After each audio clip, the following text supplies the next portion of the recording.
Hello everyone and welcome to our Tech Tuesday tutorials number 134. Today we take a look at Chrome's new reading list feature.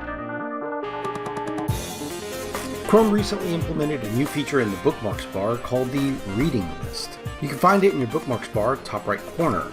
If you don't normally see your bookmarks bar, you can activate it by hitting the three dots up at the top, go into bookmarks and making sure that you have a check mark next to show bookmarks bar. You can also toggle it by using Control-Shift-B and it will toggle the bookmarks bar on and off. Okay, so now that we know where it is, what does it do and why do you care? Well, first of all, the reading list is sort of a read later list of websites that won't clutter your regular bookmarks.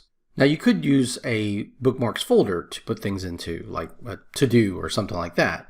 And I do cover how to do this in a previous Tech Tuesday video. Well, the reading list has an added bonus of downloading the pages so that you can access them offline later. Also, like bookmarks, they travel with you to other devices you may be logged into, even on mobile. To use the reading list, you simply go to a website that you would like to save and read, and go up there and hit the star bookmark icon, and then choose Add to Reading List. You'll now see that option in the reading list as an unread item. Now, while you're looking at your reading list, you'll see that you've got read and unread items. When you visit a page, it'll open it up in a new tab, and then it'll move that to the area that you've read. Each of these has an option to toggle the read and unread status, and be able to delete them if you want to get rid of them. So that's the basics of it on a PC. It's pretty easy to use, and just part of your bookmarks. Using them on mobile is a different thing. I don't have an iPhone or iPad, so I'm going to refer you to this article from How to Geek that explains how to do this on an iPhone or iPad. Now, if you're using Chrome on iPhone or iPad, you can basically go up there and hit the share button, and one of your options is to select read later. Now, if you're on any other app, you can hit the share button and then choose Chrome as the destination to share to. And when you do that, it's going to give you the option to add to bookmarks or to read later. To access it later, you simply go and hit the three dots on the mobile Chrome app and choose reading list, and you can then see them there. You can even hit the edit button to manage these, to mark which are viewed and not viewed, and which ones you need to delete. If you'd like to use this on Android, you can activate it really easily. You simply go to your Chrome browser in your mobile app and type in Chrome://flags as the address.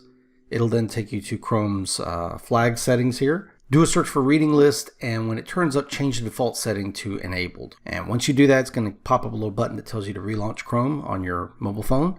And once you've done so, you can then long press on the page and choose read later, or just hit the three dots and hit the star, and it will give you an option to add it to the reading list, or your mobile bookmarks, or your regular bookmarks. I'd say the key benefits for this are, one, it's a simple, clean interface for websites that you'd like to come back to later that you don't want to forget about, and you kind of want to put them in a nice little to-do list to read. There's no add-ons or extensions or apps that you have to do. This isn't a third-party thing. It's built into Chrome. It gives you offline access to these web pages. So you can set up a list of access while you're traveling, like if you're on a plane, or if you're riding with someone and you don't have data because you're out in the middle of nowhere, or if you're hiking or whatever else, or if you're at places with restricted web access. It also works on mobile and PC, and it synchronizes between the two, so everything's pretty much seamless. All right, and now for a bonus tip. Did you know that you can group your tabs in Chrome? Yeah, if you right-click on a tab, you can then choose to add the tab to a group, either an existing group that you may have already created or a new group. I can go in here and type in presentations and assign it a color. Then you can drag and drop items into that group and they will assume the same color.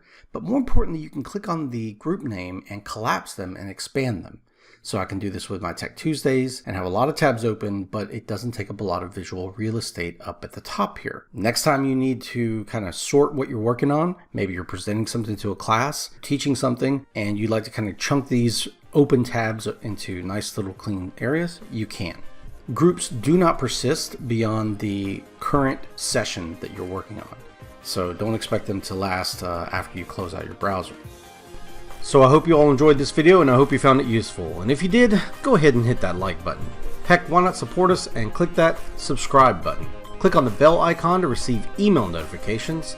Leave a comment or idea for a Tech Tuesday video below. share this video with your friends, and we'll see you guys in the next video. Bye bye.